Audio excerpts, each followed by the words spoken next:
YTN이 단독 보도한 합참 설계도 유출 사건과 관련해 군 검찰이 관련 업체 13곳에 대해 압수수색에 나섰습니다. 국방부 관계자는 유출된 설계도가 국방부의 기밀로 보관 중인 설계 도면과 대부분 일치했다고 밝혔습니다. 취재 기자 연결합니다. 황혜경 기자.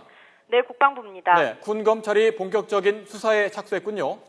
네, 그렇습니다. 군 검찰이 EMP 설계도가 포함된 합참 설계도 유출 논란에 대한 조사에 착수한 지 6일 만에 압수수색을 하면서 본격적인 수사에 착수했습니다. 군 검찰이 압수수색에 나선 곳은 관련 업체 여러 곳과 민간인, 전현직 군인의 자택 등 모두 13곳입니다. 검찰은 이를 위해 수사관 20여 명을 해당 장소에 보냈습니다. 검찰이 관련 장소 13곳에 대해 전격 압수수색에 나선 이유는 유출 설계도가 국방부 보관본과 같기 때문입니다. 국방부는 압수수색에 나선 이유에 대해 유출된 설계도가 국방부 보관본과 대부분 일치해 강제 수사가 필요했기 때문이라고 전했습니다. 앞서 군 검찰은 합참 설계도를 보유하고 있다고 주장한 업체 대표를 불러 사실 여부에 대한 조사를 벌였습니다.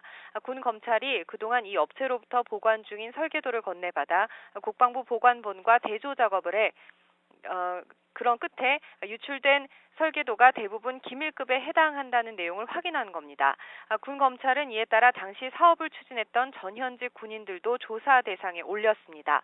하지만 사법 처리 과정에서는 적지 않은 논란이 예상됩니다.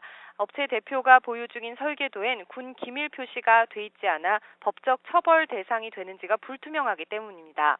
군 검찰에 앞서 김호 사령부도 이 같은 사실을 확인하고 설계도 유출에 대한 책임을 묻지 않고 회수를 권고해왔고 국방부는 지난 2년간 아무런 조치를 취하지 않았습니다.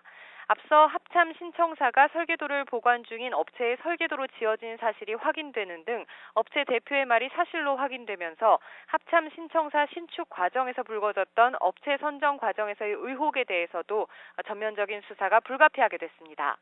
지금까지 국방부에서 YTN 황혜경입니다.